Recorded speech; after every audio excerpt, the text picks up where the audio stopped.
എല്ലാവർക്കും മല്ലീസ് ഹാപ്പി വേൾഡിലേക്ക് സ്വാഗതം. ഇന്ന് ഞാൻ ഉണ്ടാക്കുന്ന നല്ലൊരു അരിയുണ്ടയുടെ റെസിപ്പിയാണ്. നല്ല സോഫ്റ്റ് ആയിട്ടുള്ള, ഏറെ നാൾ കേടുകൂടാതെ നമുക്ക് സൂക്ഷിക്കാൻ പറ്റുന്ന നല്ലൊരു ടേസ്റ്റി അരിയുണ്ടയാണിത്. ഇതുണ്ടാക്കാനായിട്ട് 2 കപ്പ് മട്ടേരിയാണ് ഞാൻ എടുത്തിരിക്കുന്നത്. പച്ചരിയിൽ വേണമെങ്കിൽ നമുക്ക് ഉണ്ടാക്കാം, പക്ഷേ മട്ടേരിയാണ് കൂടുതൽ ടേസ്റ്റ് കിട്ടുക. ഇപ്പം ഞാനതൊന്ന് നല്ലപോലെ കഴുകി വൃത്തിയാക്കി കൊണ്ടുവന്ന് വെച്ചിട്ടുണ്ട്. അതിലെ വെള്ളമെല്ലാം ഒന്ന് പോകട്ടെ. ആ സമയത്ത് ഒരു 5 അച്ച് ശർക്കര നമുക്കൊന്ന് ഉരുക്കിയെടുക്കണം. അതിനുവേണ്ടി ഞാൻ ആ ശർക്കര ഒരു പാനിലോട്ട് വെച്ച് കൊടുത്തിട്ടുണ്ട്. ഇനി അതിലോട്ട് 1 കപ്പ് വെള്ളം കൂടി ഒഴിച്ചിട്ട് നല്ല പോലെ ഒന്ന് ഇതുപോലെ ഉരുക്കിയെടുക്കാം. ഒരു നൂൽ പരുവമൊന്നും ഇപ്പം ആക്കണ്ട. ഇതുപോലൊന്ന് ഉരുകി വന്നു കഴിയുമ്പോൾ നമുക്ക് തീ ഓഫ് ചെയ്ത് മാറ്റി വെക്കാം. ഇനി ഒരു പാൻ ചൂടായി വന്നു കഴിയുമ്പോൾ അതിലോട്ട് നമുക്ക് ഈ കഴുകി വെച്ചിരിക്കുന്ന അരി ഇട്ട് കൊടുക്കാം. ഇനി അരിയിലെ വെള്ളം വലിയുന്നിടം വരെ ഹൈ ഫ്ലെയിമിലിട്ട് നമുക്കിതൊന്ന് വറുത്തെടുക്കാം. ഇപ്പം അരിയിലെ വെള്ളമെല്ലാം ഒന്ന് വലിഞ്ഞു വന്നിട്ടുണ്ട്. ഈ സമയത്ത് ലോ ടു മീഡിയം ഫ്ലെയിമിലോട്ട് മാറ്റിയിട്ട് വേണം വറുത്തെടുക്കാനായിട്ട്. ഏകദേശം ഒരു 10-15 മിനിറ്റ് എടുക്കും അരിയൊന്ന് നല്ലപോലെ വറുത്ത് കിട്ടാനായിട്ട്. ഇപ്പം അരി നല്ലപോലെ വറുന്ന് കിട്ടിയിട്ടുണ്ട്. ഇനി ഇതുപോലൊരു പ്ലേറ്റിലോട്ട് നമുക്കത് മാറ്റി വെക്കാം. കുറച്ചൊന്ന് ചൂടാറിയതിന് ശേഷം വേണം നമുക്കിതൊന്ന് പൊടിച്ചെടുക്കാനായിട്ട്. ആ സമയത്ത് ഞാനൊരു 1.5 കപ്പ് തേങ്ങ ഒന്ന് ഡ്രൈ ആക്കി എടുക്കുന്നുണ്ട്.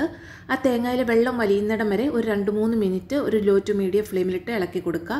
കളറൊന്നും ചേഞ്ച് ആകരുത്. ഇതുപോലെ ഒരു 2-3 മിനിറ്റ് ഒന്ന് ഇളക്കി കൊടുത്തു കഴിയുമ്പോൾ ആ വെള്ളമെല്ലാം വലിഞ്ഞൊന്ന് ഡ്രൈ ആക്കിയിട്ടും അതുവരെ ഒന്ന് ഇളക്കി കൊടുത്തതിന് ശേഷം മാറ്റി വെക്കാം. ഈ സമയം കൊണ്ട് നമ്മുടെ അരിയെല്ലാം ഒന്ന് തണുത്തിട്ടുണ്ടാകും. ഇനി അരി ഒരു മിക്സിയുടെ ജാറിലോട്ട് ഞാൻ 2 ബാച്ചായിട്ടാണ് പൊടിക്കുന്നത്. പകുതി ഇട്ട് കൊടുത്തിട്ടുണ്ട്. പകുതി ഞാനൊരു പുട്ടുപൊടിയുടെ പരുവത്തിലാണ് പൊടിച്ചെടുത്തിരിക്കുന്നത്. കുറച്ച് തരികളോട് കൂടിയിട്ട്. രണ്ടാമത്തത് നല്ല ഫൈൻ പൗഡറായിട്ട് പൊടിച്ചെടുത്തിട്ടുണ്ട്. നിങ്ങൾക്ക് നല്ല സോഫ്റ്റ് ആയിട്ടുള്ള അരിയുണ്ട വേണമെന്നുണ്ടെങ്കിൽ ഫൈൻ പൗഡറായിട്ട് തന്നെ പൊടിച്ചാൽ മതി. കുറച്ചൊന്ന് കടിക്കുന്ന അരിയുണ്ട വേണമെങ്കിൽ ഇതുപോലെ പകുതി ആയിട്ട് പൊടിച്ചെടുക്കാം. ഇനി അതിൽ നിന്ന് ഒരു 2 ടേബിൾ സ്പൂൺ ഞാനൊന്ന് മാറ്റി വെച്ചിട്ടുണ്ട്. ഇനി ആ പാൻ ഒന്ന് കഴുകി വൃത്തിയാക്കിയതിന് ശേഷം നമ്മൾ റെഡിയാക്കി വെച്ച ശർക്കരപ്പാനി ഒന്ന് അരിച്ചൊഴിച്ചു കൊടുക്കാം.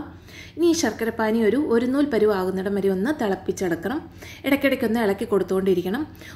ഒത്തിരി ഒരു നൂൽ പരുവൊന്നും ആകണ്ട. നമ്മുടെ കയ്യിലൊന്ന് ഒട്ടുന്ന ഒരു പരുവ് മതി. ഇതുപോലെ നമ്മൾ കോരി ഒഴിക്കുമ്പം വിട്ട് വീഴുന്ന ഒരു പരുവത്തിൽ ഇതുപോലെ ഒന്ന് ഒട്ടുന്നതാണ്. ഞാനത് ക്യാമറയിൽ കിട്ടിയില്ല. കയ്യിലൊന്ന് ഒട്ടുന്ന പരുവാകുന്നിടം വരെ ഒന്ന് ആക്കിയെടുക്കണം. അതിനുശേഷം നമുക്കിതിലോട്ട് നമ്മൾ ഡ്രൈ ആക്കി വെച്ച തേങ്ങ ഇട്ട് കൊടുക്കാം. ഒത്തിരി അങ്ങ് ഒരു നൂൽ പരുവ് ആകരുത് ശർക്കരപ്പാനി. അങ്ങനെ വന്നാൽ നമ്മുടെ ഉണ്ട ഭയങ്കര ഹാർഡായി പോകും. ഇനി തേങ്ങ ചേർത്ത് നല്ലപോലെ ഇളക്കി ഒന്ന് മിക്സ് ചെയ്യാം. തേങ്ങ ഓൾറെഡി ഡ്രൈ ആയത് കാരണം ഇനി നമുക്ക് ഒത്തിരി സമയം വേണ്ട.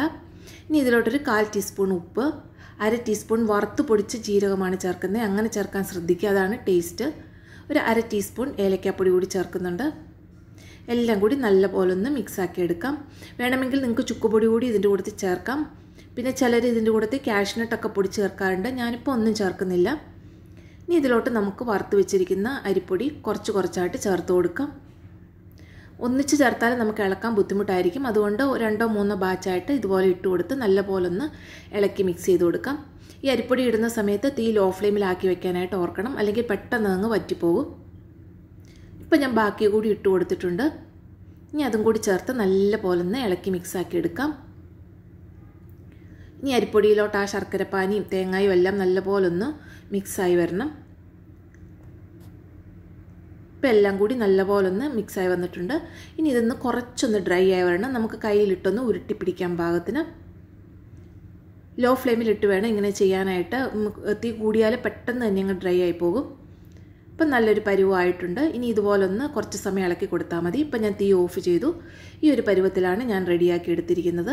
ഇനി ഇതൊന്ന് കയ്യിൽ പിടിക്കാൻ പരുവാകുമ്പം നമുക്കിത് ഉരുട്ടിയെടുക്കാൻ പറ്റും. ഇനി നമുക്കത് തീയിൽ നിന്ന് മാറ്റി വെക്കാം. ഇപ്പം ഇത് ചെറുതായൊന്ന് തണുത്തിട്ടുണ്ട്. ഇനി ഞാനത് കയ്യിൽ ഉരുട്ടിയെടുക്കുകയാണ്. വേണമെങ്കിൽ ഉരുട്ടിയെടുക്കാൻ ബുദ്ധിമുട്ടുണ്ടെങ്കിൽ കുറച്ച് നെയ്യോ എണ്ണയോ എല്ലാം തടവിയതിന് ശേഷം ഉരുട്ടിയെടുക്കാം. ഞാനിപ്പോൾ ഒന്നും തേച്ചിട്ടില്ല, അങ്ങനെ തന്നെ അങ്ങ് ഉരുട്ടിയെടുക്കുകയാണ് ചെയ്തത്. നല്ലപോലെ കിട്ടിയിട്ടുണ്ട് കേട്ടോ. ഇതുപോലെ ഓരോ ബോൾസായിട്ട് നമുക്ക് ഉരുട്ടിയെടുക്കാം. അതിനുശേഷം നമ്മൾ മാറ്റി വെച്ച അരിപ്പൊടി ഇതിൻ്റെ മുകളിൽ ഇതുപോലെ ഒന്ന് ഇട്ട് കൊടുക്കാം.